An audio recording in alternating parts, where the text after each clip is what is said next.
Hello, citizens of the world. We are anonymous.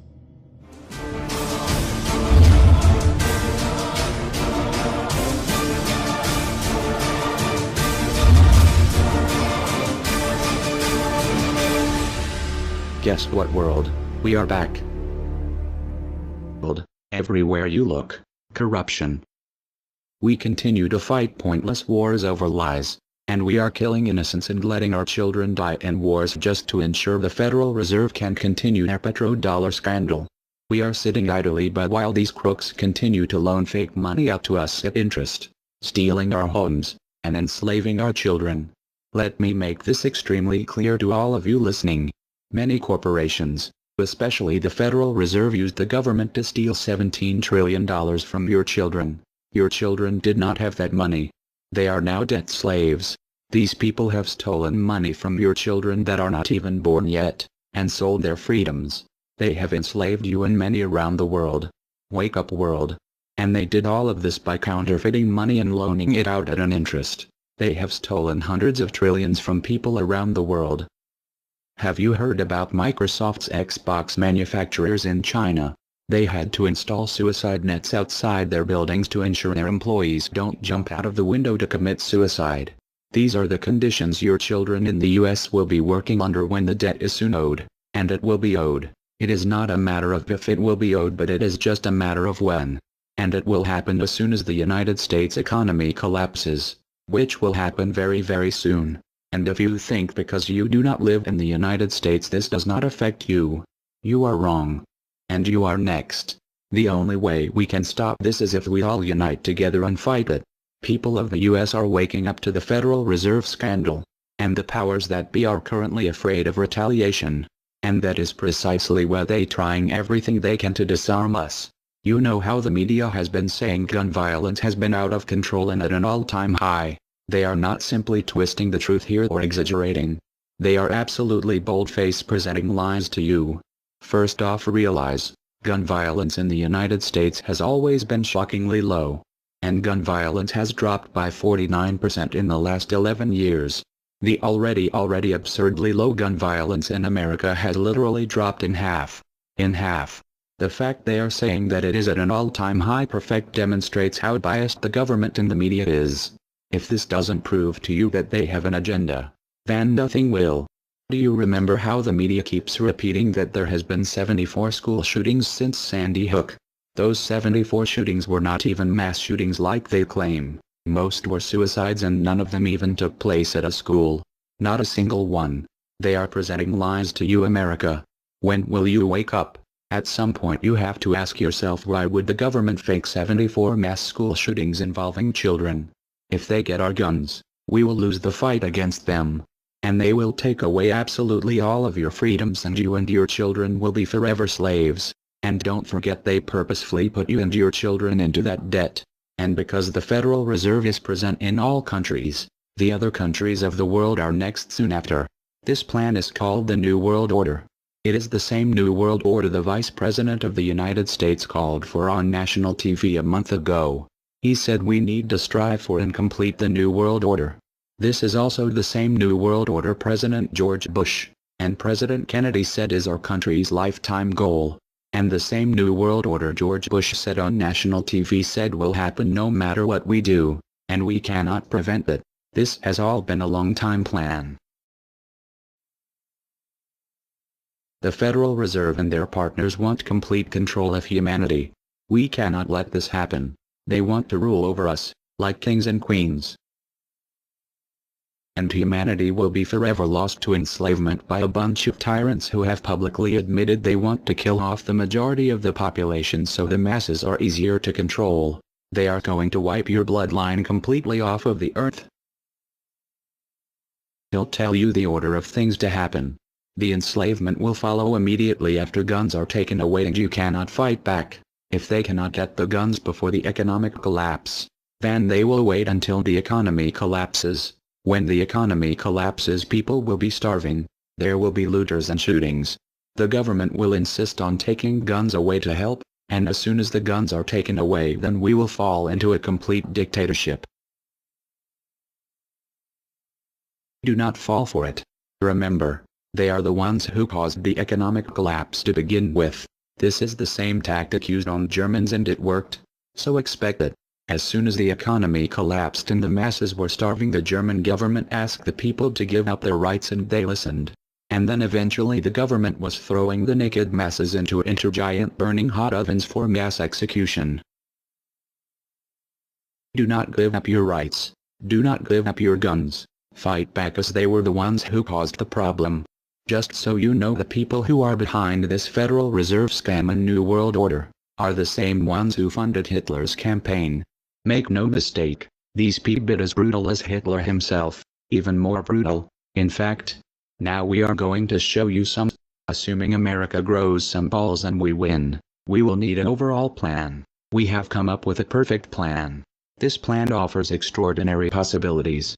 It will make for the most beautiful and free world you can ever imagine. If we are successful, we can leave a much better for our children. A beautiful world. Watch every minute of the rest of the video. Do not skip a single bit of it, as it is all important. If this one video gets out to and can change the world, this is your opportunity to make a difference. Please share this video. What you want with it, get paid for the views. We don't care. Just get the message out there for the world to see. Now sit back and relax, enjoy the movie.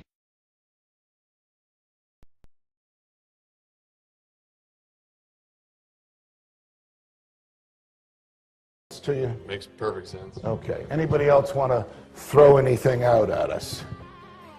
Sir? I think you're an anarchist and you don't know it yet.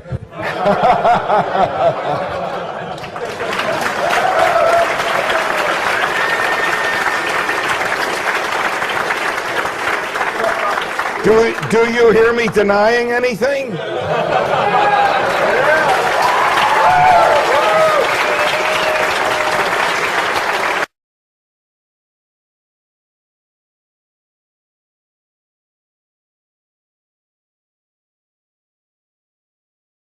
Many people, when they hear the word anarchy, think of chaos and mayhem. So they assume that an anarchist must be in favor of disorder and violence. That is the complete opposite of the truth. Most objections and complaints about the anarchist or voluntarist philosophy are not actually about the philosophy itself, but result from people misunderstanding what the philosophy is all about. To illustrate a few points, we will use the example of two fictional islands. Authoritania, where there is a ruling class or government, and anarchia, where there is no ruling class of any kind. We will use these islands to examine several common misconceptions about anarchism. Lots of people think anarchy means every man for himself, or survival of the fittest, or the absence of any social cooperation or organization. They think that anarchy means everyone has to be self-sufficient. This comes from the false assumption that some kind of government is necessary for any organization to occur. Whether it's part of a republic, a democracy, a kingdom, or a dictatorship, a ruling class issues orders called laws and punishes anyone who disobeys them. That is not cooperation. That's domination. It's one group forcing its will on another. Authoritarianism can be used to force people into organized patterns, but that does not mean that people are incapable of organizing their activities without being forced. The most productive and useful examples of organization that we see today are anarchistic in nature. No one was forced to build the grocery store you go to. No one was forced to produce or sell anything in it. Everyone involved in the vastly complex operation of growing your food, transporting it, displaying it in the store, and selling it to you, everyone involved participates voluntarily, working in exchange for money. You and all the other store customers choose freely which store to go to and what to spend your money on. This purely voluntary arrangement allows for an amazingly complex degree of organized cooperation without anyone being coerced to participate. In contrast, under government, a very small group of people comes up with an idea and forces everyone else to participate in it and provide for its funding with tax dollars. In the authoritarian version of a supermarket, the ruling class would tell people what to produce and how much, what prices to charge, and they would tell customers what they must buy and what they must pay. Anyone who did not comply with the centralized master plan would be punished in some way. That is how government does things. Which one of these would you prefer? Another common but incorrect assumption is that if there were no ruling class or no government, people would have no way of defending themselves against common criminals or foreign invaders. Again, this is simply not true. The government version of protection is inherently hypocritical. Governments will use their hired law enforcers to find and lock up some of the private thugs and thieves and prevent them from preying on people. But every ruling class gets the money for its operations by way of taxation, demanding money from its subjects and punishing those who don't pay up. Oddly, every ruling class insists that it needs to be able to forcibly control and extort money from people in this way in order to protect them from private criminals who might try to forcibly control and extort them. In contrast, if there is no government, people do not lose their inherent right to defend themselves from violence or to defend what they have from those who would take it. Every person has this right, and they also have the right to organize and cooperate with each other to exercise that right. Organizing for mutual defense does not require any government-granted laws or authority. No one wants to be attacked or defrauded, and everyone wants to feel safe. Whether each person takes this on himself or herself individually, or whether they hire and organize others to do it on their behalf, it can be done on a voluntary basis. Those who insist that government is necessary often claim that if there wasn't a government, then smaller private gangs would spring up to enslave and rob people. Organized crime gangs exist along with government, and most people do not understand the dynamics between them and how government enriches and empowers organized crime while appearing to fight it.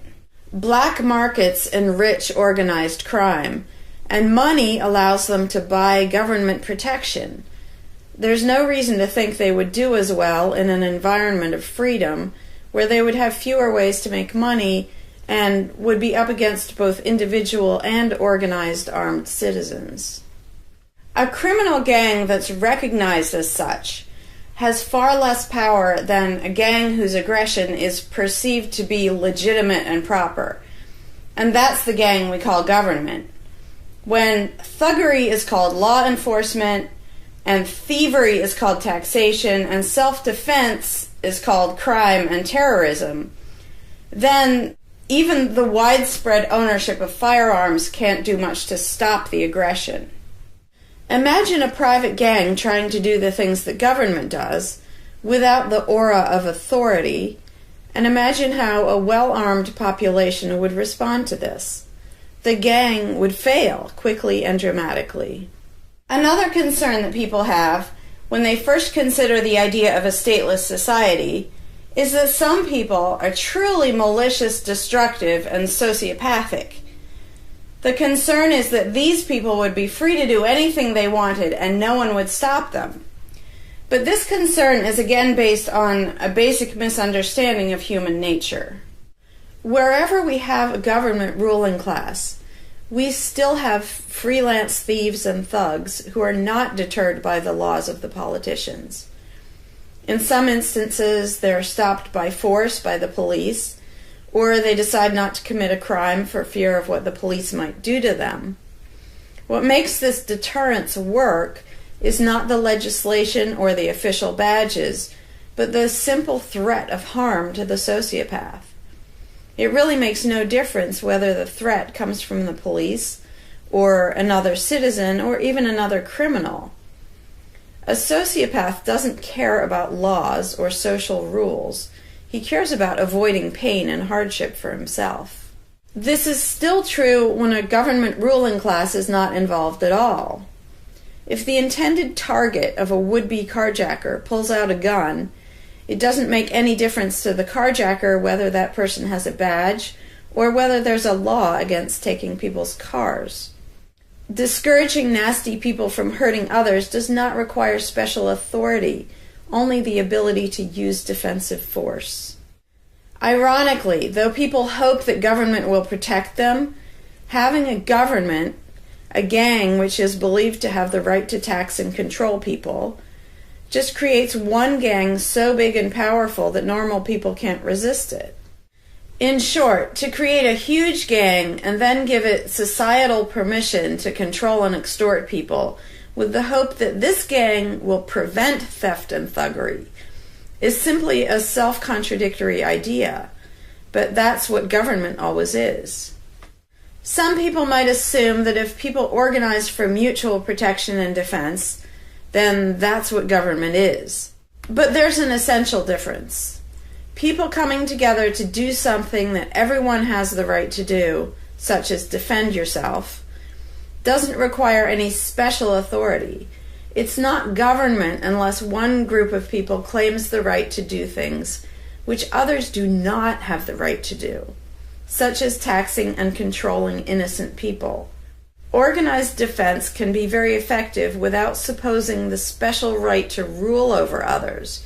In other words, without being government.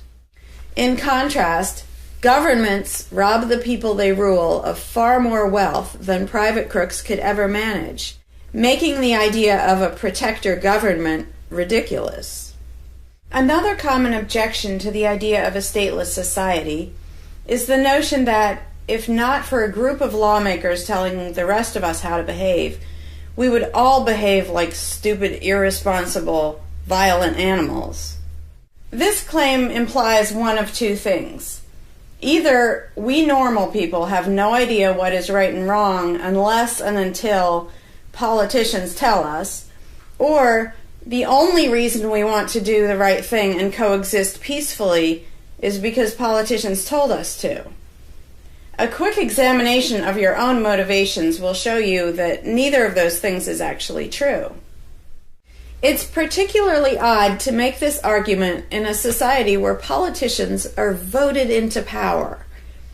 If the people themselves have no moral code and no conscience, and are just stupid, violent animals, why does almost everyone want government to keep the peace and protect the innocent? Would a population of vicious, heartless, evil people try to elect good people to keep the evil people in line? Obviously not. The goodness and the desire for order and peace comes from us, not from the lawmakers we vote into office. The same holds true of everything that government does. If people are so short-sighted and selfish that they can't be trusted to voluntarily organize and raise money for whatever they deem important, then how can those same people be trusted to decide who should be in power? The implication is that the average person can't be trusted to run his own life, but can be trusted to choose someone to run other people's lives. Government is really not a civilizing influence. It's actually an uncivilizing influence. People who would never personally rob their neighbors constantly use the government to do it for them by way of taxation. People who would never dream of trying to control minute details of their neighbors' lives think it's just fine to vote for politicians to do it instead. Government gives everyone the opportunity and encouragement to rob and control other people without risk. So government, rather than serving as a check against the imperfections of our nature, instead drastically amplifies our greed, irresponsibility, and malice towards other human beings by giving us a legally acceptable and risk-free way to interfere with the lives and choices of our fellow men and women. Government brings out the criminal and busybody in everyone. In contrast, in the absence of a ruling class, people would lose their ability to ask lawmakers to interfere with their neighbors' lives. And we would not have law enforcers who could avoid responsibility for evil deeds by claiming that they were just following orders.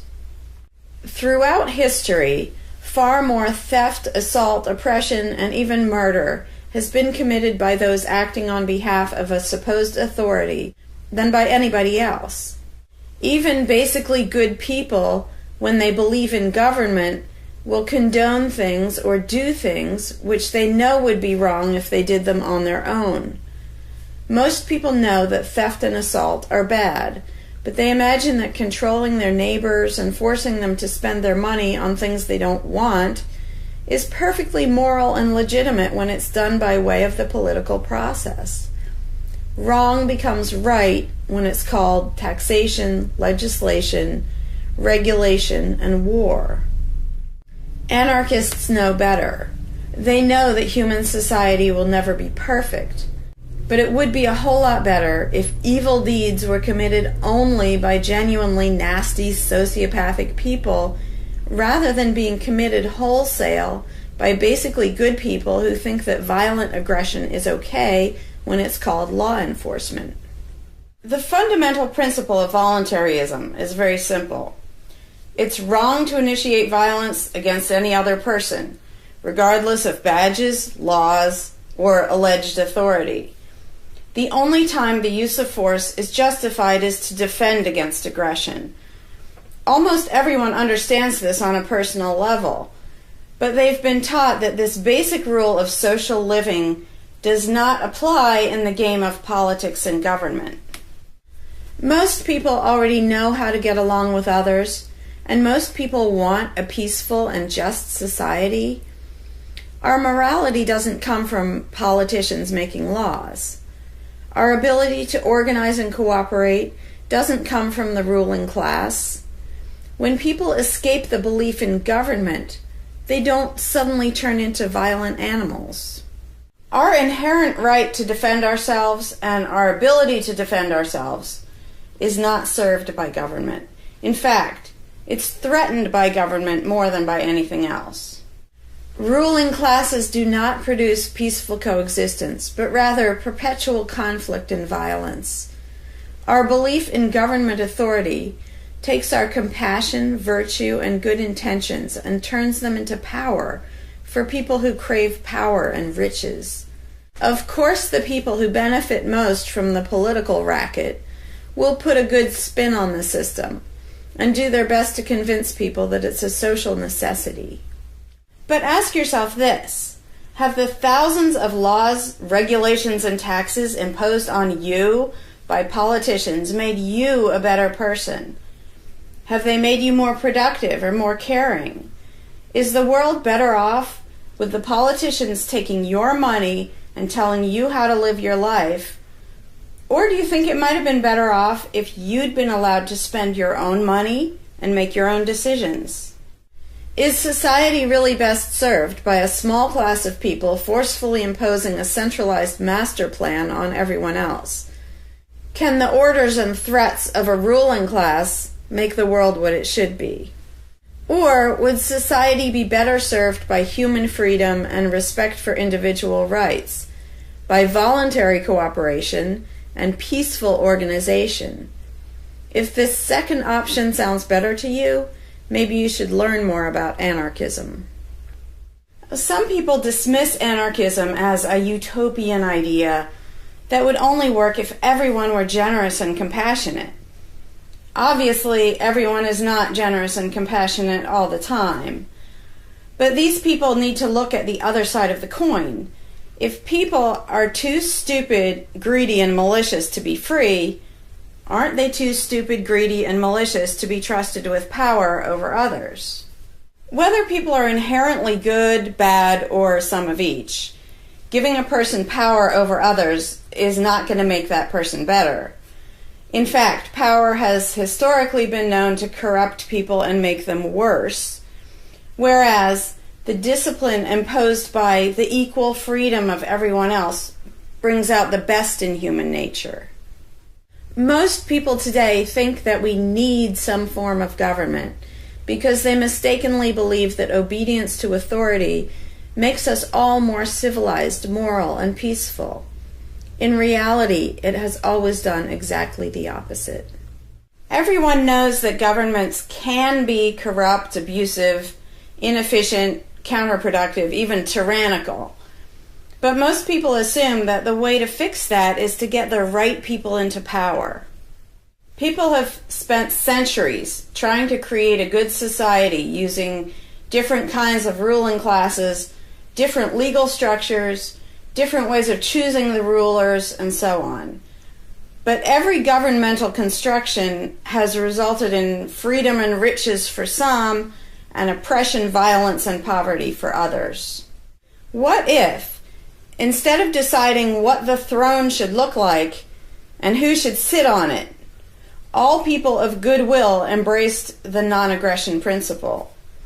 What if, instead of looking to a ruling class to impose our values on society, we embraced the concept of self-ownership? These principles are simple and easy, to the point of being self-evident, but they're diametrically opposed to the authoritarian principles that most of us have been indoctrinated with. Anarchism does not mean chaos and violence, or every man for himself.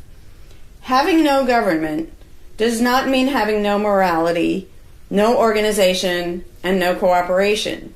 Simply put, anarchism does mean that no one is your master and no one is your slave. And that's all it means. Howdy, Larkin Rose here. I'm feeling slightly less than entirely patient and polite today, so if this video gets slightly caustic, too bad. This video is for all the people who are constantly saying, well, if not for government, we couldn't have roads, or we couldn't have police, or nobody would care for the poor, or we wouldn't be protected, whether it's from local thugs or from foreign invaders. We wouldn't have this, we wouldn't have that. So thank goodness we have government and taxes, because we wouldn't have any of those things.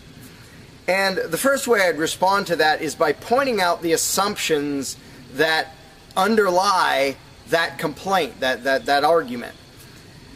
Basically what people are saying, because let's be clear about what the terms mean, government is the people who boss everybody else around. And taxes are those people demanding money from us. So they basically tell us, hand over a whole bunch of money and we'll decide how to take care of you. We'll decide how to spend your money. If we don't like it, too bad, we don't really have a choice. Like, well, you can vote in a few years and maybe something will change, even though it totally won't. So that's what people are saying. Basically, if we didn't have a ruling class stealing our money and then supposedly spending it to protect us, how could we possibly have roads or anybody to protect us? The implication is that in this country, for example, 300 million people would just sit around thinking, oh, we can't do it. Without politicians and tax collectors, we can't have a road, we can't protect each other, and we can't...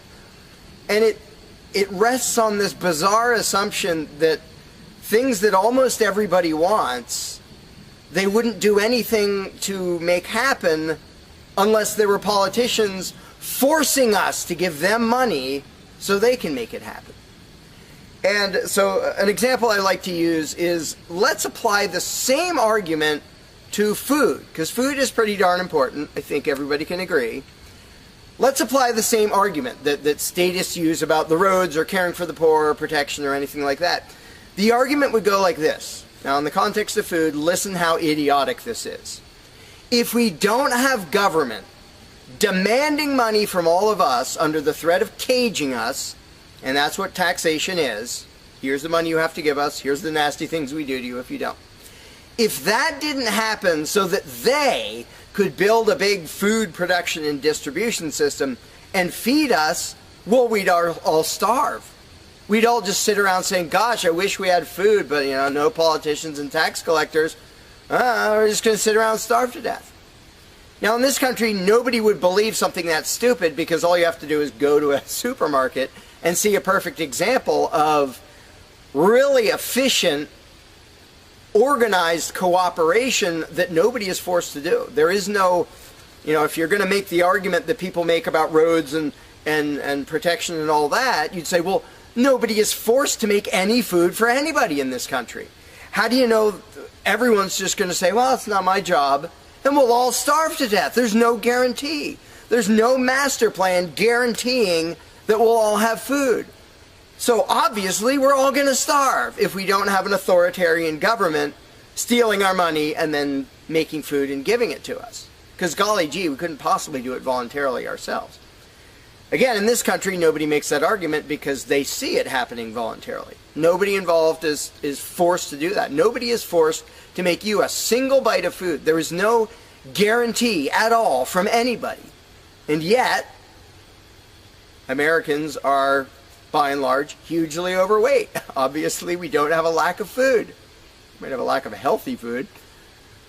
But obviously, we see that example, oh, we can handle that. You know, voluntarily, mutual cooperation, that's fine for food, but for some reason, it's not okay, and we can't even fathom the idea of the exact same thing handling roads, or handling protecting us, or other things that almost everybody wants.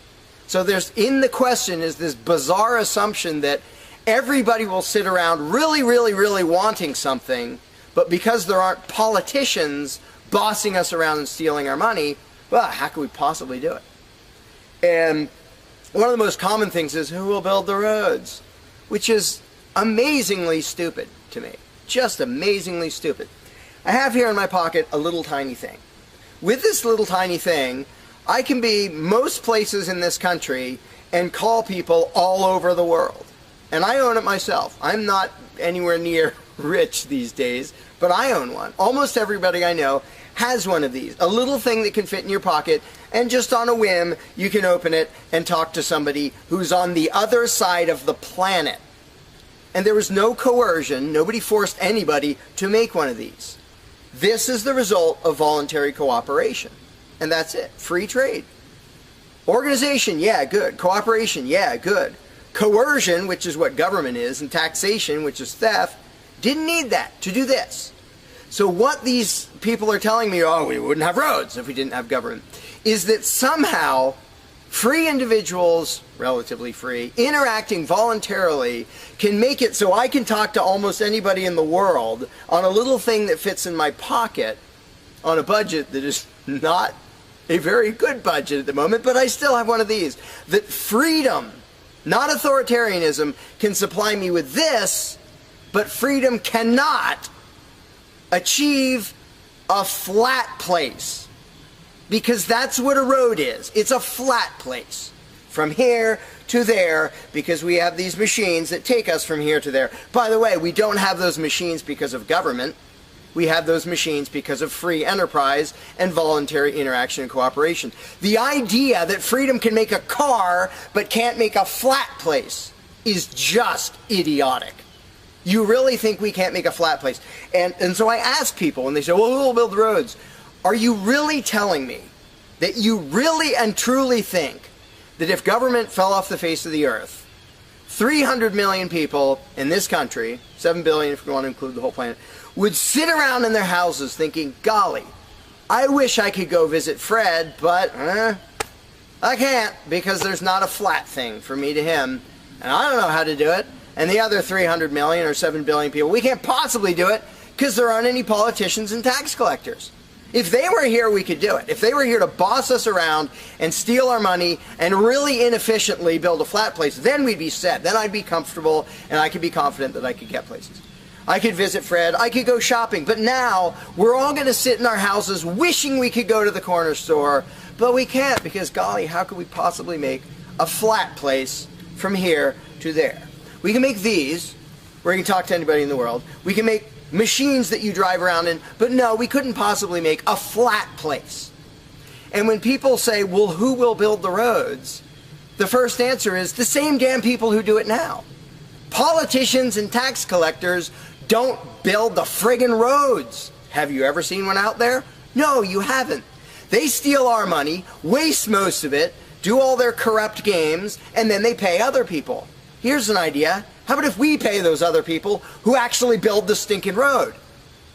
And the fact that that doesn't occur to people is a great indication of how well indoctrinated people are by the rulers who will perpetually tell us, you can't organize anything, you can't achieve anything, you can't do anything unless we are here to force it on you.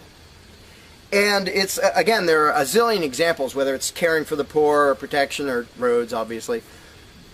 where most of the population will say, I'm really concerned that poor people won't be taken care of, which means most of the population wants people in need to be taken care of. And if we didn't have politicians stealing our money, how would it happen? Here's an idea. Take some money out of your pocket and give it to one of the people that you think needs help. Why would you not comprehend that, but you would comprehend some guy 1,000 miles away passing a law to send an armed thug to take your money, to waste 90% of it, and then give a little bit to somebody who may just be defrauding the system or may actually need it? And the amount of indoctrination required to make people even ask these questions of how could we possibly do this without government? What do you think government adds to the equation? It doesn't add any resources. It doesn't create anything. Everything it gives away, it steals from us first, by way of taxation. It doesn't add any skills. It doesn't add any knowledge. The people who are here would still be here if the institution of government fell over. We have all the know-how, we have all the resources, all the technology. The only thing it adds is one group that's imagined to have the right to violently assault and control and extort everybody else. So what the question really means is, how could we have a road, or how could I help that poor, or how could that poor person be helped, or how would anybody protect us if there wasn't a gang of thugs with permission to violently control and rob us? And when you recognize that that is literally what the question means, you already see how utterly idiotic it is. And it's completely the result of authoritarian statist indoctrination. Nobody would come up with that on their own.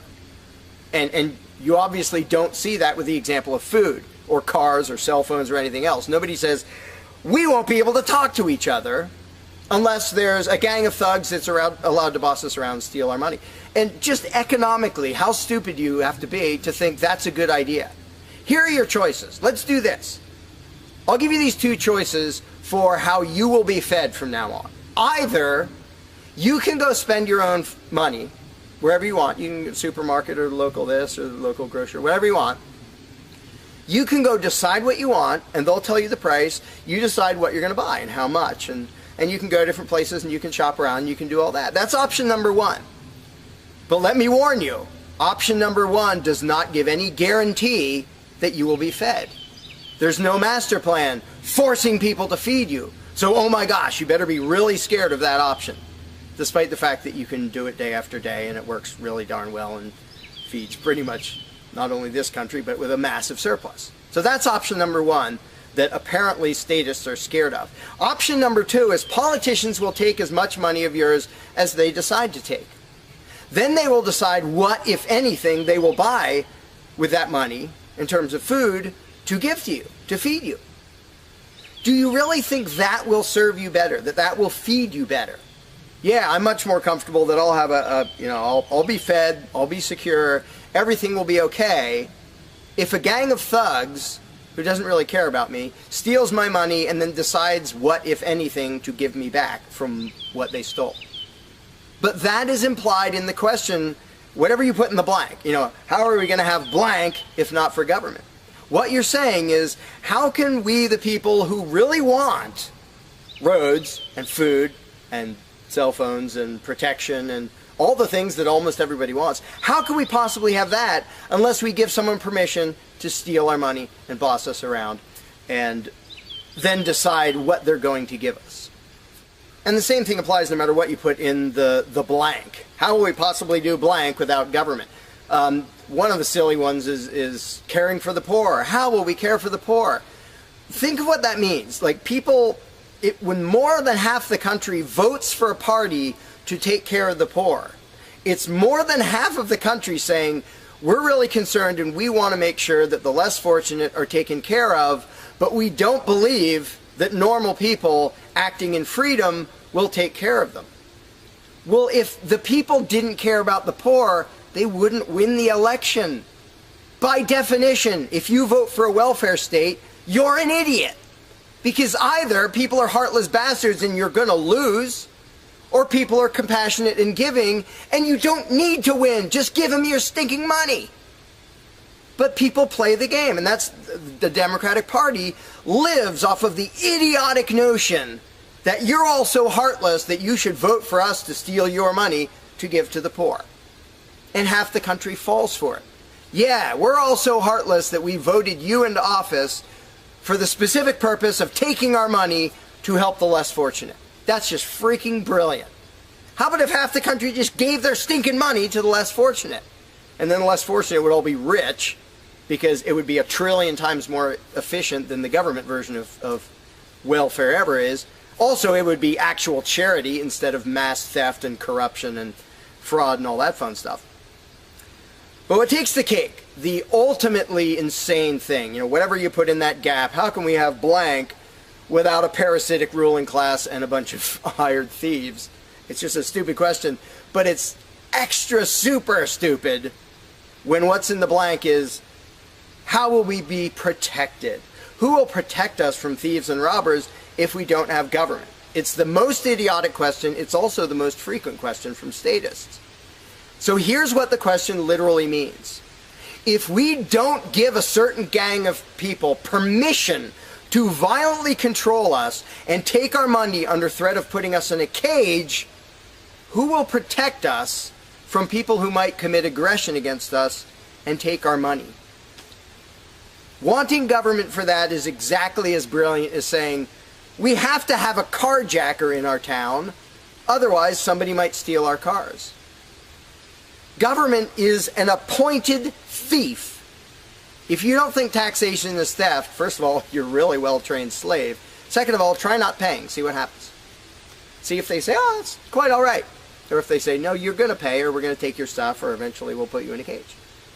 And when people say, that's not theft, because we get something back. Learn to think. And I use this example all the time, and all I ever get is stupid looks from statists in response. If I robbed you at gunpoint of $100, and the next day I gave you a sandwich, and you said, what? I said, hey, now everything's fine, because you benefited. I gave you a service. I gave you lunch, so that retroactively makes it okay that I robbed you at gunpoint. Would you buy that argument? No, you'd say, that doesn't make it okay. I don't care that you gave me a sandwich. And yet every statist makes the exact same argument when it comes to government. Well, we get some stuff for it after they demand our money under threat of violence and putting us in a cage. Then we get services or goods. And we don't get what we asked for, and we get lots of things we didn't ask for. But we kind of get something, and that retroactively makes it okay for them to say, give us this much of every paycheck you make, or we're sending men with guns to take your property. And the slaves justify their own enslavement. I'm proud to pay my taxes. I'm proud to get robbed by a parasitic ruling class and get a little bit back and feel good about it. Like, not only is that legitimate and justified, but I feel proud that I let myself get robbed by a bunch of crooks and parasites. But again, the ultimate thing is protection.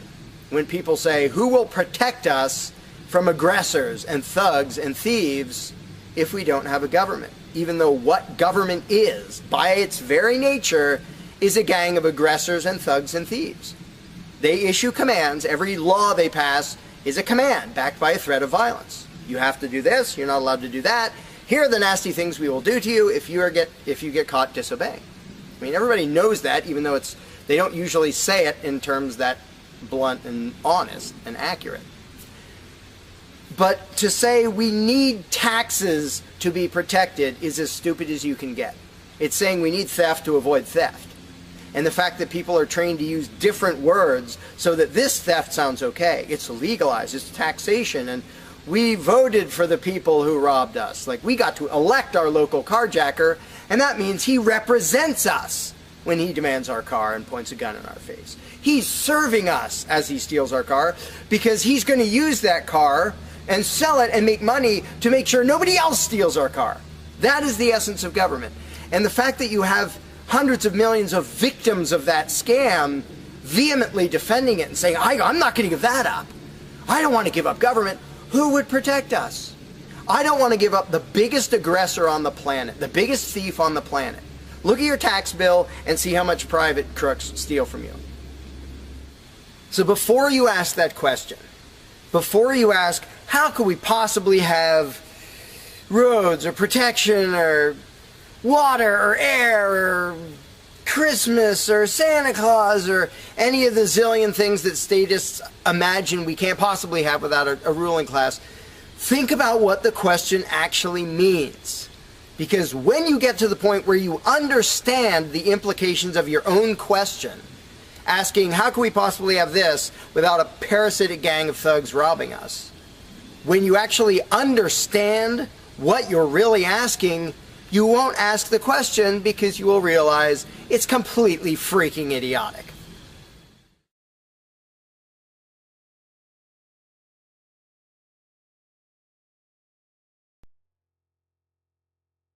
Hey, Larkin Rose here. One of the first things that people are concerned about when they start thinking about a society without a ruling class is, well, what happens to the nasty people? Whether you're talking about people who are just kind of negligent or inconsiderate, play their music too loud at night or leave their trash lying around the woods or whatever it is, all the way up to people who run around attacking and murdering people. So people say, well, what would happen to them? What would we do about that?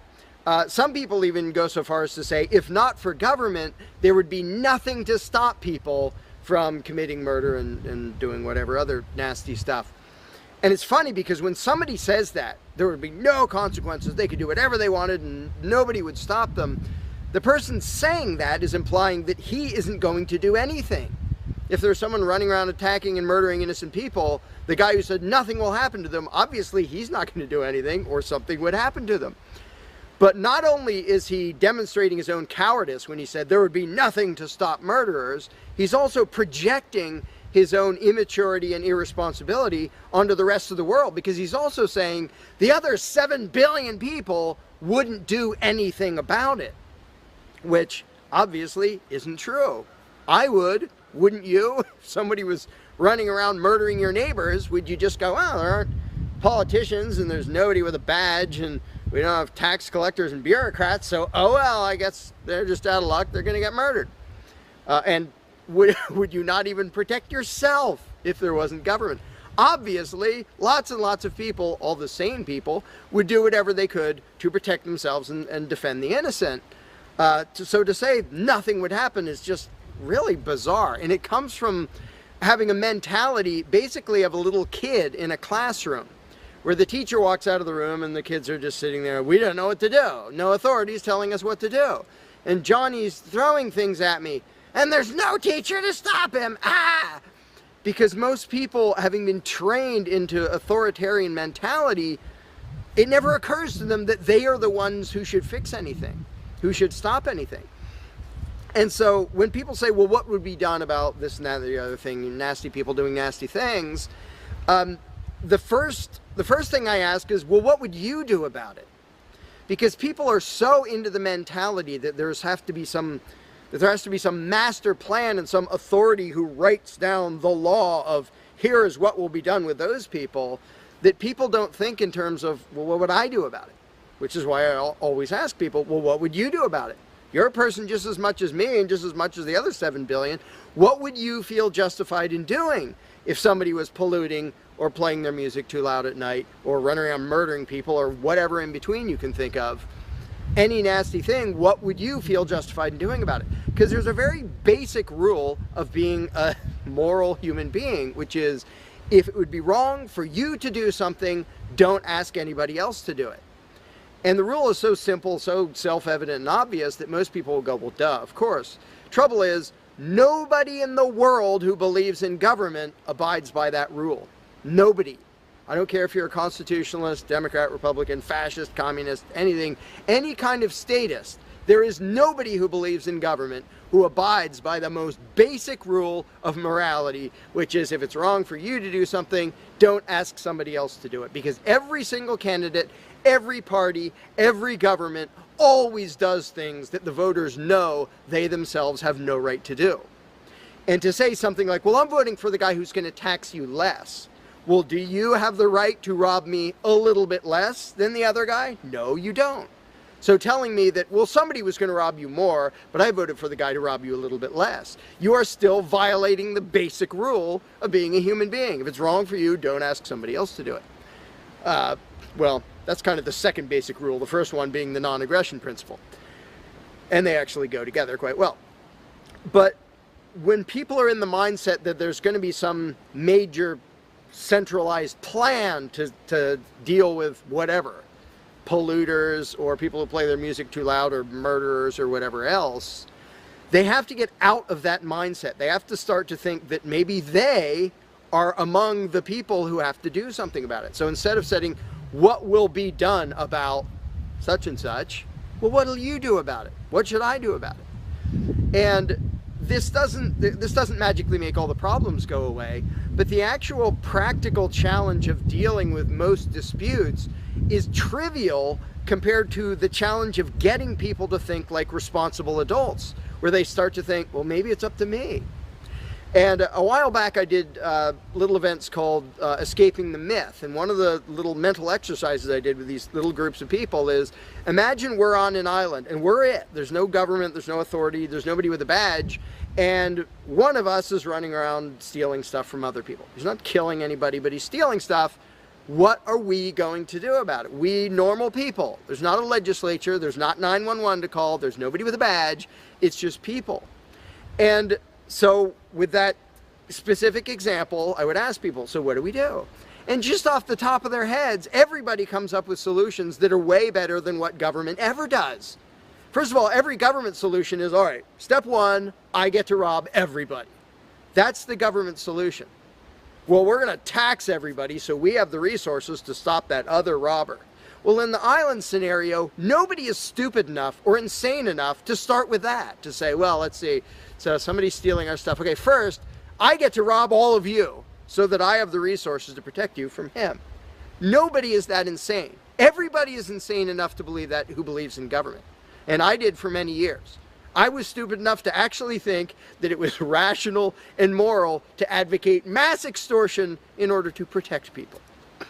And that's just stupid. So I just believed something insanely stupid for a very long time. Most of the world still believes that.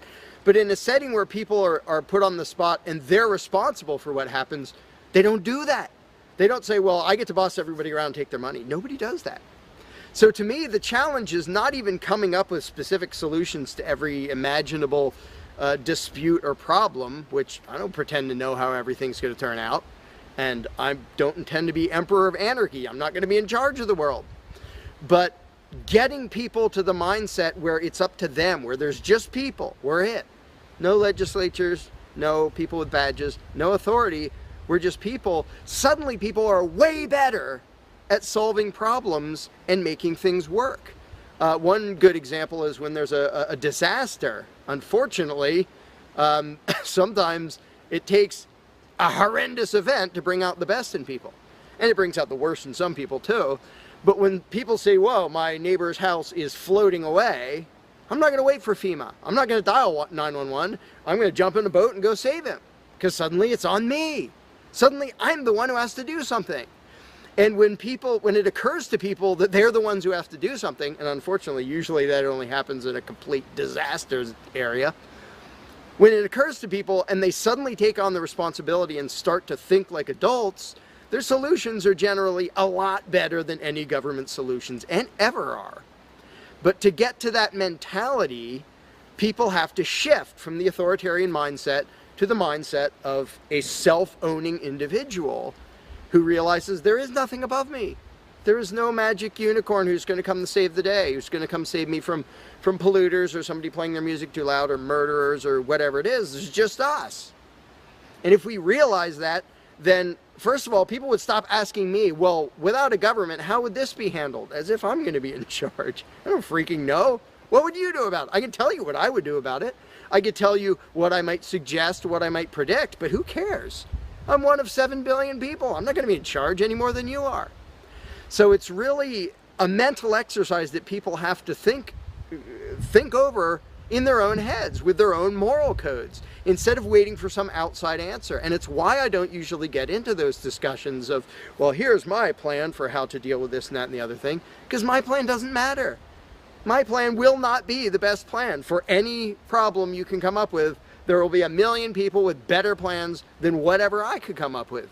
So don't ask me to describe how you are going to fix problems. I don't freaking know. And you can see the mind shift in people when they grasp that they own themselves and they suddenly realize, oh, okay, well, yeah, there are things we can do to settle disputes, to protect ourselves from attackers, to do this or that or the other thing. But the first step is just grow up. Stop thinking it's somebody else's business to make the world work. Well, how will the poor be cared for? I don't know. What are you going to do? Well, how will we be protected from this? I don't know. What are you going to do about it? And it is inconvenient. It's inconvenient to be a free person where you can't just be a kid in a classroom whining to the teacher to save the day and fix everything and make everything work, where you actually have to be a responsible adult. And that's one of the main reasons why people like the belief in authority, because then they can live with the lie that all they have to do is obey and do as they're told and everything will be okay. First of all, no, it won't be okay. Second of all, you're not even being a human being. You just threw your free will out the window and became somebody's slave in the hopes that that would help humanity. It doesn't help humanity for you to be a slave. It doesn't help humanity for everybody else to be a slave.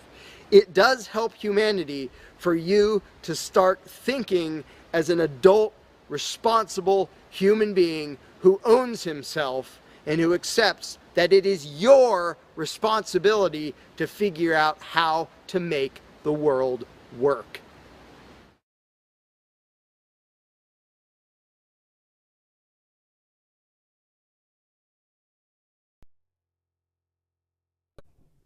Hi everybody, it's Stefan Molyneux from Free Domain Radio. I hope that you're doing well.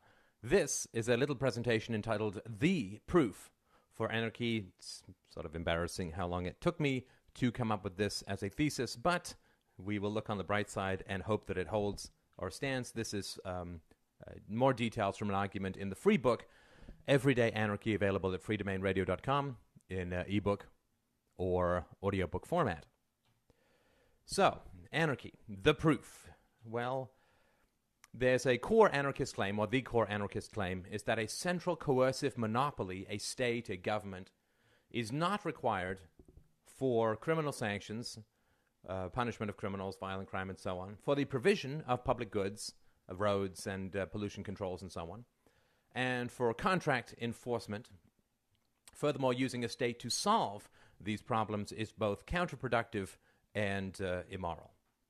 Now, fairly simple argument. Why has it made so little headroads or headway among educated and civilized debaters? Well, there's a real challenge. Two main challenges, I would say. When you attempt to convince people of the validity of a stateless society, what happens is you kind of have to go one of two routes. And the first route is you say, well, there are historical examples of a stateless society, but they don't tend to get very far with people. People don't really know much about them. It requires a lot of research. The research can be biased by people's political opinions, either pro or con. It seems very distant and vaguely not credible because they've never heard about it before, so that doesn't generally tend to clinch the case. And the second, of course, is to provide theoretical models of how public services could be provided without a government, of how law courts could work without a government, and so on. And what this does is it tends to provoke the endless, yeah, but problem of endless questioning. Well, you might not need this, but what about this, and how would this work, and how would that work, and the other, and what if, and what if? And that doesn't tend to clinch or close the case either. So these have been the typical weapons in the anarchist arsenal, so to speak, but they have not been effective for the reasons that I mentioned.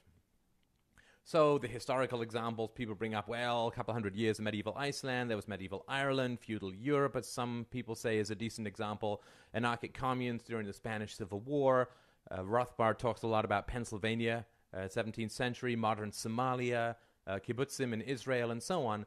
But these aren't terribly convincing. There's very few people who are going to be saying we should run our society according to the principles that were enacted in medieval Iceland. It doesn't tend to be very, very convincing. It requires a lot of research and doesn't tend to get over the hump.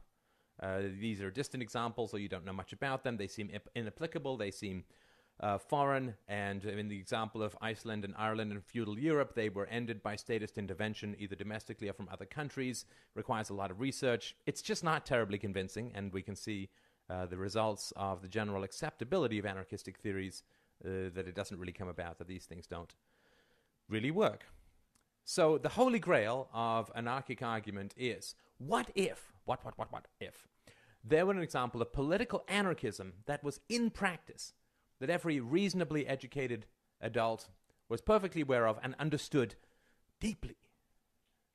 If we could use that example to prove that anarchism worked, not could work, not might work, not worked in ancient Ireland or worked in some future theoretical thing, or doesn't work in Somalia because of state funding and state intervention in arms sales and so on, the irrational society and so on, at least we would overcome a core argument against anarchy, which is that it is functionally impractical. Does such an example exist? Oh yeah. All I can say is abso-positively, frequently. But first, because I'm very keen on creating as many barriers to acceptance of the truth as possible, let's create the most difficult conceivable or possible case for anarchy. Because a theory which operates very well under the most adverse conditions can be assumed to operate even better under less adverse or less extreme conditions. So if a man can lift 100 pounds, it's perfectly valid and an entirely true statement to say, yes, he can lift 5 pounds too. If the escape velocity of to get out of Earth, to get away from Earth is 11.2 kilometers per second, 30 kilometers per second will escape Earth even faster. This is just a logical thing. That which works right on the borders or works under the most negative situations will also work under the most positive situations. If a bridge can hold a train, then it can hold a baby carriage. This much we can logically understand. So, the premise. If, my friends, we can find an example of a highly functional form of anarchism that operates under the most adverse conceivable conditions, and as a benefit which is familiar to people as well, then the theory of anarchism can be considered more than possible, more than theoretical. It's proven. This may be our Einsteinian relativistic eclipse. It may be our Darwinian theory of evolution. We don't know as yet, but let's hold out for the mere possibility. Furthermore, if this example is commonly understood by just about everyone, then the last remaining theoretical barrier to the practicality of anarchism will come down. The challenge. So a stateless society, the avocation of a stateless society, faces the challenges of, how do you deal with, without a government, how do you deal with criminal prosecution and contract enforcement, the provision of public goods, roads, national defense, sewage, garbage collection, blah, blah, blah, and so on. Anarchist theorists do not say that these services are not required. Nobody says, we don't need roads. Roads are a fool's game. They're a con man's game. But rather that essential coercive agency is not required, not moral, and impractical in the long run. So the free domain radio solution, and this is just stuff that I've been working on for the last couple of years, of these things called DROs, or dispute resolution organizations. And these are like quasi-insurance companies that provide customers with things like contractual enforcement. And this is not necessarily if you're doing business with someone in Taiwan or Jupiter, but rather contractual enforcement with issues you may have with your landlord or with your school or whatever. Protection from criminal victimization, collective defense if necessary, and the public goods argument does not require the existence of a state. It doesn't justify it. You can have roads without. In fact, roads were invented long before the state came along and so on. So really, we're just going to focus on the contractual enforcement, protection from criminals, and collective defense. So here's a totally minor example. This covers virtually nothing, but it's just a way of looking at it. If you and I enter into a business arrangement for $100,000, let's say, we can choose a mutually acceptable DRO to provide restitution if one of us fails to adhere to the contract. If I fail to adhere to the contract, the DRO will pay you for your relevant losses and then will come after me to pay restitution, or would have me pay you directly. If I welch on the contract, break the contract, and refuse to pay any restitution, then DROs will raise the price for me to do my next contract. Like, if you take up smoking, your insurance rates go up. If I end up welching on my contracts, it becomes that much more expensive to enforce my contracts, and thus the price of me having contracts goes up. And of course, contracts are necessary for just about everything you do in a modern economic society. I mean, and if I piss off every DRO on the planet and nobody wants to do business with me or raise my rates so high that it becomes impractical, which wouldn't actually be that high to begin with, then I just can't, until I make good, until I provide restitution to the people whose costs I've incurred by welching on my contracts, I simply can't participate. I can't rent a room. I can't I can't buy groceries. I can't have a bank account. I can't use an ATM. I just can't participate until I deal with this. All non-violent ways of dealing with things like contract enforcement. Property crime, again, this is a total massive sprint through. There's lots to this, and you can listen to the first podcast or look at freedomain.blogspot.com starting from the bottom up for more on this in terms of how it could handle things like pollution controls and so on. So if I contract with a DRO for property protection, if I'm robbed, well, the DRO is going to pay me restitution, going to give me back the computer that was robbed, or pay for it. If the DRO can identify the criminal, it's going to require him to pay restitution instead. If he doesn't, then DROs are going to share names with other DROs. This already happens with insurance companies. And these other DROs will refuse to enforce his contracts until he makes good on that which he stole. So he can't buy groceries, can't use a bank, can't get on a bus, can't take a cab. He's just going to find himself increasingly hampered in his participation in civil society. And people say, well, yes, but what if he decides to go off the grid as far as the DRO system goes? Well, of course, people can do that. It's still very hard to function. But people can do that in a state of society anyway. Nobody can catch you if you go off the grid, fundamentally. So the DRO system's not perfect, but it's a vast improvement over what we already have. And if the guy's broke, he can pay off the restitution through garnished wages or whatever. So, violent crime. So I could, and probably would, sign with my DRO, maybe a variety of them, or maybe a one-stop shop. Restitution for rape, assault, and so on. So, and they won't punish self-defense. So if I am getting attacked and I defend myself, they won't sanction me. So if a man is assaulted, his DRO pays him restitution and then pursues his assaulter to recover the costs. Either the assaulter pays the costs or is driven out of the society through ostracism. And there are tons of historical examples of this, just in case you're interested. And anyone who deals with the criminal is going to face sanctions from the DRO system as a whole. So this can be a really closed ranks kind of situation. Everybody's going to rely, at least for some period of time in their life, maybe after 20 years, the DRO just, you can do that with insurance companies, right? After you've paid for a certain amount, you're just insured for free because you paid off the costs of your whole lifetime. Same thing with DROs. After you've been in the DRO system for maybe 15 years or whatever, everything else is just free because obviously you're not going to do that just to shaft someone in some contract down the road.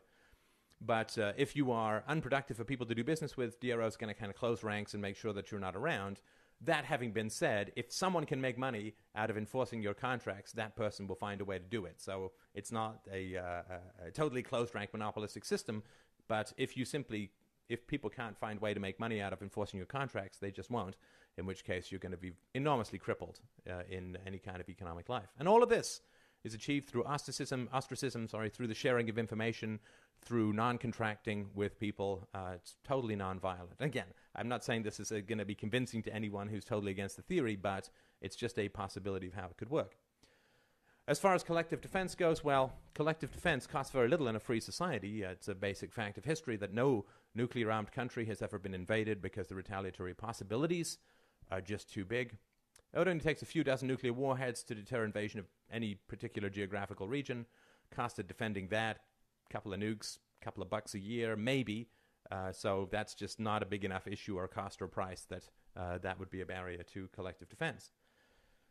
So when you put these ideas forward, what happens is these endless objections come up. Well, what if, a DRO grows to become a government, gets rid of all other DROs, or a DRO just picks someone to badmouth, or what if the DROs themselves don't follow their own contracts? And of course, there's endless checks and balances that are invented by the free market. So I'm not going to go into those objections here because we all know them, we've all thought of them, and so on. However, let's go even further and try and cripple this theory as much as humanly possible. And if we can find an example where it works even though it's crippled, then we know that it works in a free society even better. So if we can find an example of an anarchic theory working well in practice despite every conceivable obstacle we could throw in its path, the practicality of anarchism is proven. So let's say that I put forward this proposed anarchic DRO system, and you could call this any number of names, just the one that I happen to use. Now, I say, okay, well, I want to get rid of the government, and I want a DRO system, but no contract can ever be written down. No contract can ever be enforced in any legal or coercive or ostracism manner whatsoever. No information can ever be shared at all. And a super DRO monopoly already exists, and it's going to kidnap and imprison anyone found to be participating in any of these super secret quote, non-contracts, and hundreds of thousands of people are constantly sniffing around and will be well paid for revealing these secret non-contracts. That is about the most absurd and ludicrous hobbling of any kind of anarchic, voluntaristic theory of contract enforcement and so on.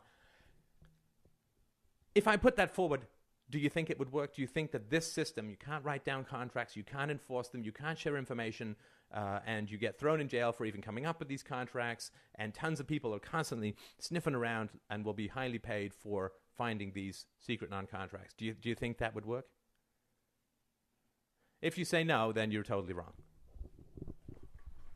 Sorry, not my fault.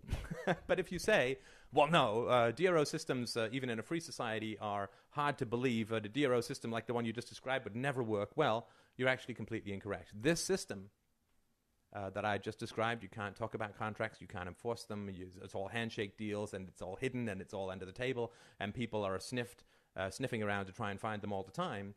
Well, this system, shockingly, works almost perfectly. This system is all around you. The system works all over the world. The system has worked for thousands of years in hundreds of countries.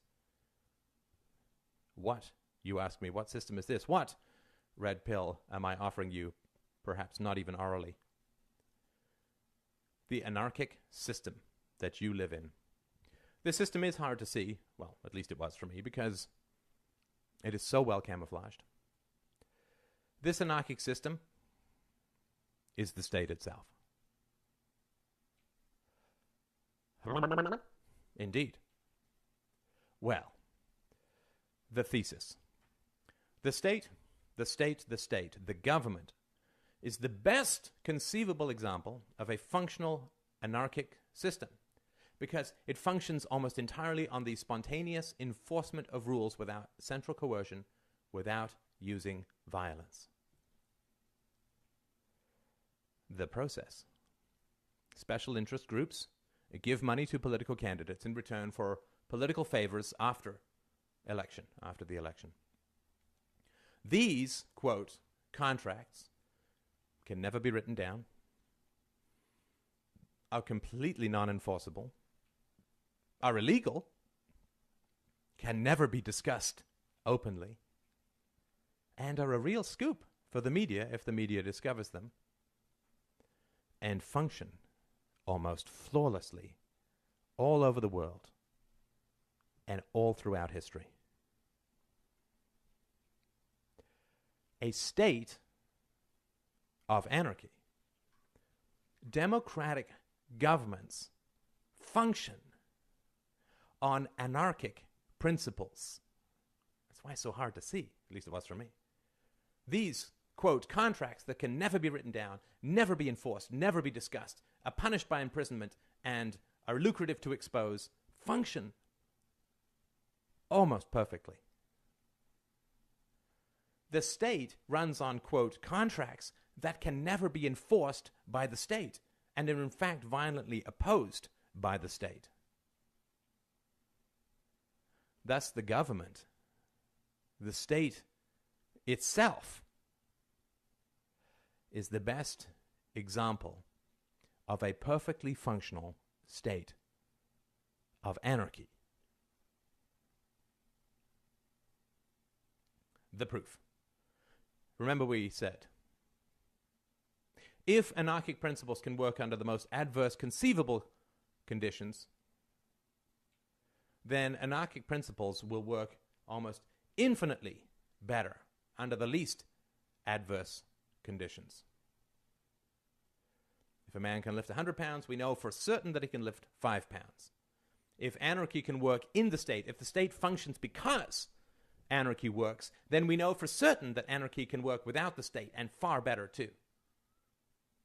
The example we gave of crippled anarchy, the existing state system, is the man lifting 500 pounds. We get rid of the state. It's that much better. You can openly discuss these contracts. You can publish them. They're objective. They're enforceable through overt means. Nobody cares if they're discovered because they're open and they're public and they're not illegal. This is a trippy idea. You might want to watch this again. At least it was for me. If this is the proof, I think it is the proof, then this is all that we need to make the case, because we are already embedded in a perfectly functioning, though highly crippled anarchic system. And if we remove the crippling nature and aspect of secrecy, subterraneanness, handshakes, non-enforceability, things will only function almost infinitely or enormously better. Thank you so much for watching. You, as a free, beautiful, independent human being with inalienable rights, own yourself. As a result, you can do what you want with your own body and own the product of your labor.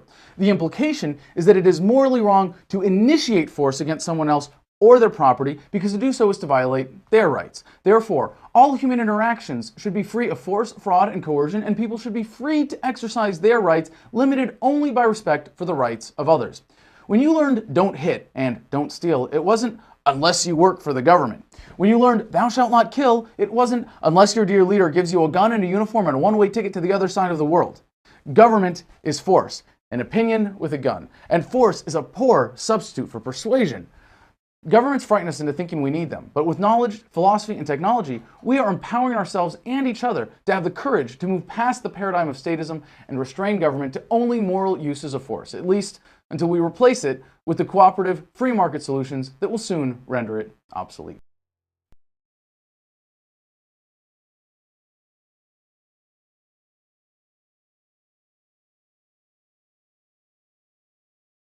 You cannot begin to imagine in how many ways the world is the opposite of what you have been taught to believe. You see the guy who sells drugs to willing customers so he can feed his family as the scum of the earth, while you see the hypocrite who gives away stolen money in the name of government as a saint. You see the guy who tries to avoid being robbed by the federal thugs as a crook and a tax cheat, but see as virtuous the politician who gives away the same stolen loot to people to whom it does not belong. Go to your browser. You see the cop as a good guy when he drags a man away from his friends and family and throws him in prison for 10 years for smoking a leaf. And you see anyone who defends himself from such barbaric fascism as the lowest form of life, we now have a new YouTube channel. In reality, most drug dealers are more virtuous than any government social worker. And prostitutes are far less to be ashamed of than political whores, because they trade only with what is rightfully theirs, and only with those who want to trade with them. These are the people responsible. The upstanding, church-going, law-abiding, tax-paying citizen who votes Democrat or Republican is far more despicable and a bigger threat to humanity than the most promiscuous, lazy, drug-snorting hippie. Why? Because the hippie is willing to let others be free, and the voter is not. The damage done to society by bad habits and loose morality is nothing compared to the damage done to society by the self-righteous violence committed in the name of the state. You imagine yourselves to be charitable and tolerant when you are nothing of the sort. Even the Nazis had table manners and proper etiquette when they weren't killing people. You think you're good people because you say please and thank you? You think sitting in that big building on Sunday makes you noble and righteous? The difference between you and a common thief is that the thief has the honesty to commit the crime himself, while you whine for government to do your stealing for you. The difference between you and the street thug is that the thug is open about the violence he commits, while you let others forcibly control your neighbors on your behalf. You advocate theft, harassment, assault, and even murder, but accept no responsibility for doing so. You old folks want the government to steal from your kids so you can get your monthly check. You parents want all your neighbors to be robbed to pay for your kids' schooling. You all vote for whichever crook promises to steal money from other people to pay for what you want. You demand that those people who engage in behaviors you don't approve of be dragged off and locked up, but feel no guilt for the countless lives your whims have destroyed. You even call the government thugs your representatives, and yet you never take responsibility for the evil they commit. You proudly support the troops as they kill whomever the liars in D.C. tell them to kill, and you feel good about it. You call yourselves Christians or Jews or claim to follow some other religion, but the truth is what you call your religion is empty window dressing. What you truly worship, the God you really bow to, What you really believe in is the state. Thou shalt not steal. Thou shalt not murder. Unless you can do it by way of government. Then it's just fine, isn't it? If you call it taxation and war, it stops being a sin, right? After all, it was only your God that said you shouldn't steal and murder, but the state said it was okay. It's pretty obvious which one outranks the other in your minds. Despite all the churches, synagogues, and mosques we see around us, this nation has one God and only one God, and that God is called government. Jesus taught nonviolence and told you to love your neighbor, but the state encourages you to vote for people who will use the violence of government to butt into every aspect of everyone else's life. Which do you believe? To those about to stone a woman who had committed adultery, Jesus said, "Let him who is without sin cast the first stone." But the state says it's perfectly fine to lock someone up if they do something you find distasteful, such as prostitution. Which do you believe? The Christian God says, "Thou shalt not covet," but coveting is the lifeblood of the beast that is the state. You are taught to resent, despise, and hate anyone who has anything you don't have. You clamor for the state to tear other people down, steal their property, and give it to you. And you call that fairness. The Bible calls it coveting and stealing. You are not Christians. You are not Jews. You are not Muslims. And you certainly aren't atheists. You all have the same God, and its name is government. You're all members of the most evil, insane, destructive cult in history. If there ever was a devil, the state is it, and you worship it with all your heart and soul. You pray to it to solve every problem, to satisfy all your needs, to smite your enemies, and to shower its blessings upon you.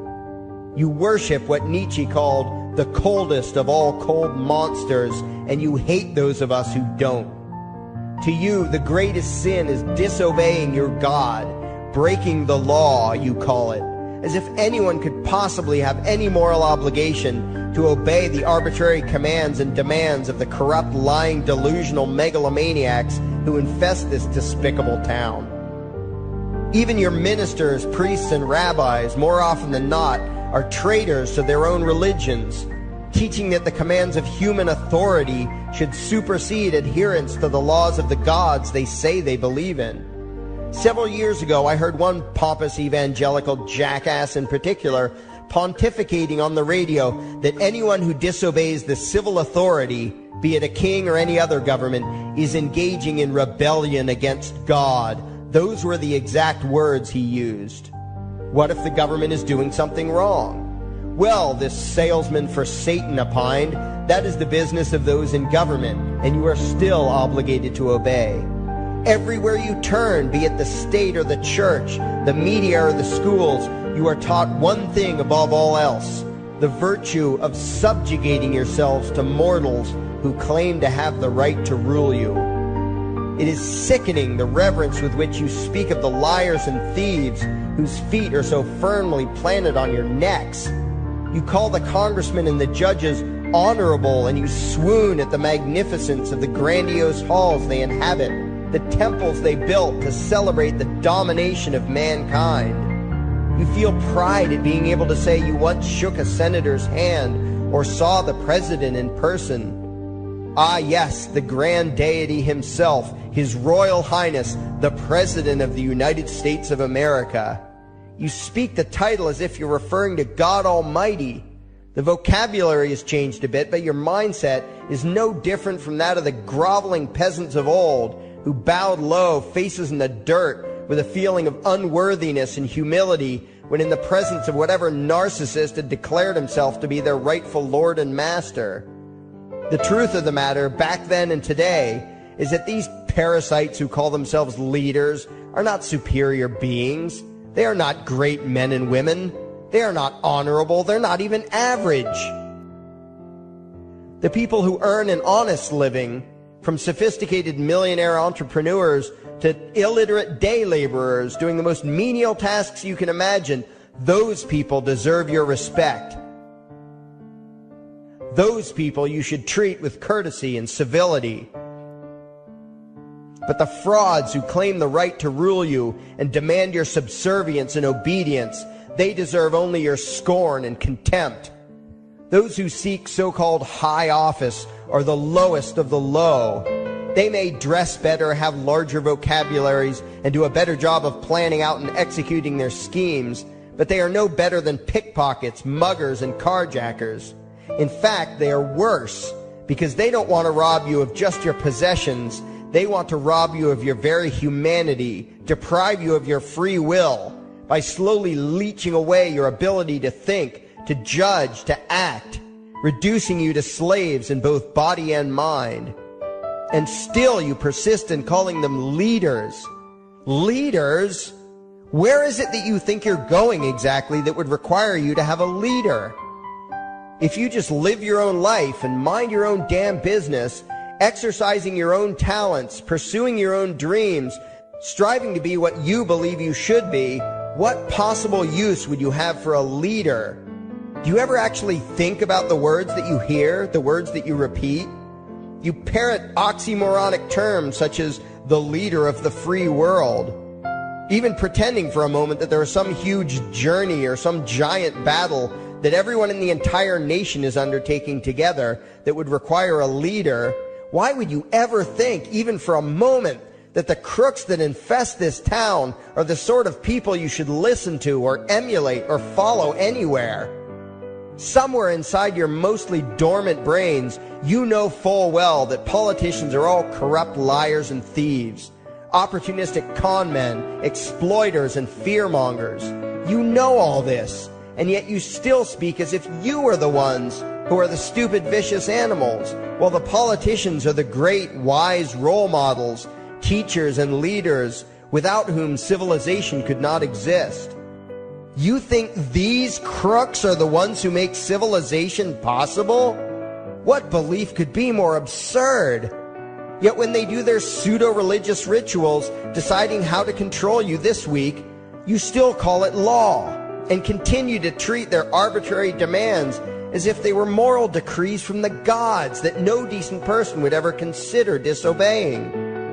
You have become so thoroughly indoctrinated into the cult of state worship that you are truly shocked when the occasional sane person states the bleeding obvious. The mere fact that the political crooks wrote something down and declared their threats to be law does not mean that any human being anywhere has the slightest moral obligation to obey. Every moment of every day, in every location and every situation, you have a moral obligation to do what you deem to be right, not what some delusional bloated windbag says is legal. And that requires you to first determine right and wrong for yourself, a responsibility you spend much time and effort trying to dodge. You proclaim how proud you are to be law-abiding citizens and express your utter contempt for anyone who considers himself above your so-called laws, laws that are nothing more than the selfish whims of tyrants and thieves. The word crime once meant an act harmful to another person. Now it means disobedience to any one of the myriad of arbitrary commands coming from a parasitical criminal class. To you, the term crime is nearly synonymous with the word sin, implying that the ones whose commands are being disobeyed must be something akin to gods, when in truth they are more akin to leeches. The very phrase, taking the law into your own hands, perfectly expresses what a sacrilege it is in your eyes for a mere human being to take upon himself the responsibility to judge right from wrong and to act accordingly, instead of doing what you do, unthinkingly obeying whatever capricious commands this cesspool of maggots spews forth. You glorify this criminal class as lawmakers and believe that no one is lower than a lawbreaker, someone who would dare disobey the politicians. Likewise, you speak with pious reverence of law enforcers, those who forcibly impose the politicians' every whim upon the rest of us. When the state uses violence, you imagine it to be inherently righteous and just, and if anyone resists, they are, in your eyes, contemptible lowlifes, lawless terrorist criminals. like the lawless terrorist criminals who helped slaves escape the plantations, like the lawless terrorist criminals who helped Jews escape the killing machine of the Third Reich, like the lawless terrorist criminals who were crushed to death under the tanks of the Red Chinese government in Tiananmen Square, like all the lawless terrorist criminals in history who had the courage to disobey the never-ending stream of tyrants and oppressors who have called their violence authority and law. And that includes the lawless terrorist criminals who founded this country. Everything you think you know is upside down, backwards, and inside out. But what has to take the cake, the height of your insanity, is the fact that you view as violent terrorists the only people on the planet who oppose the initiation of violence against their fellow men. Anarchists, voluntarists, and libertarians. We use violence only to defend ourselves against someone who initiates violence against us. We use it for nothing else. Meanwhile, your belief system is completely schizophrenic and self-contradictory. On the one hand, you teach the young slaves that violence is never the answer. Yet out of the other side of your mouths, you advocate that everyone and everything, everywhere and at all times be controlled, monitored, taxed, and regulated through the force of government. In short, you are teaching your children that the masters may use violence whenever they please, but the slave should never resist. You indoctrinate your children into a life of unthinking, helpless subservience. You are putting the chains around their little necks and fastening the locks tight. And worst of all, you feel good about it. Out of one side of your mouths, you condemn the evils of fascism and socialism and lament the injustices of the regimes of Hitler, Stalin, and Mao. While out of the other side of your mouths, you preach exactly what they did. The worship of the collective, the subjugation of every individual to that evil insanity that wears the deceptive label, the common good. You babble on and on about diversity and open-mindedness, and then beg your masters to regulate and control every aspect of everyone's lives, creating a giant herd of unthinking conformist drones. You wear different clothes and have different hairstyles, and you think that makes you different. Yet all your minds are enslaved to the same club of masters and controllers. You think what they tell you to think and do what they tell you to do while imagining yourselves to be progressive, thinking, and enlightened. From your position of relative comfort and safety, you now condemn the evils of other lands and other times while turning a blind eye to the injustices happening right in front of you. You tell yourself that had you lived in those other places, in those other times, you would have been among those who stood up against oppression and defended the downtrodden. But that is a lie. You would have been right there with the rest of the flock of well-trained sheep, loudly demanding that the slaves be beaten, that the witches be burned, that the nonconformists and rebels be destroyed. How do I know this? Because that is exactly what you are doing today. Today's injustices and oppressions are fashionable and popular, and those who resist them, you tell yourselves, are just malcontents and freaks, people whose rights don't matter, people who deserve to be crushed under the boot of authority. Isn't that right? You bunch of spineless, unthinking hypocrites, look in the mirror. Take a good look at what you imagine to be righteous and kind. You are the devil's plaything. The crowds of thousands wildly applauding the speeches of Adolf Hitler, that was you. The mob demanding that Jesus Christ be nailed to the cross, that was you.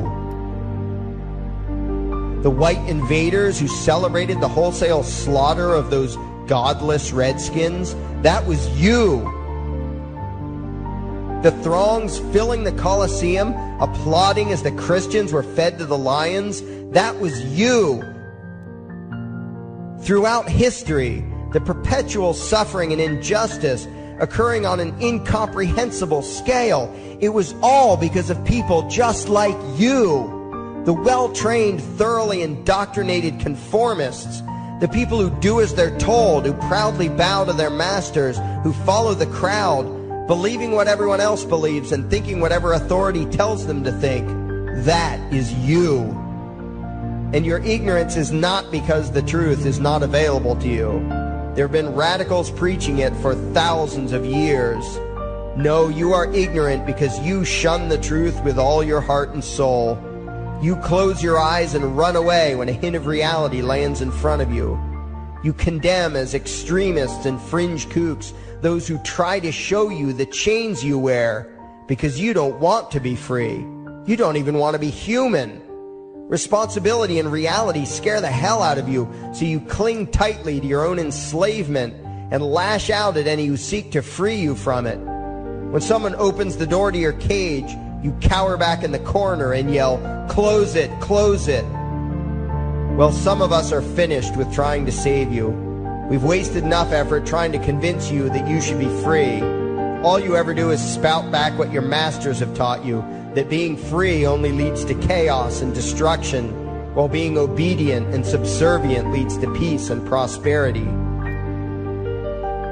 There are none so blind as those who will not see. And you nation of sheep, would rather die than see the truth.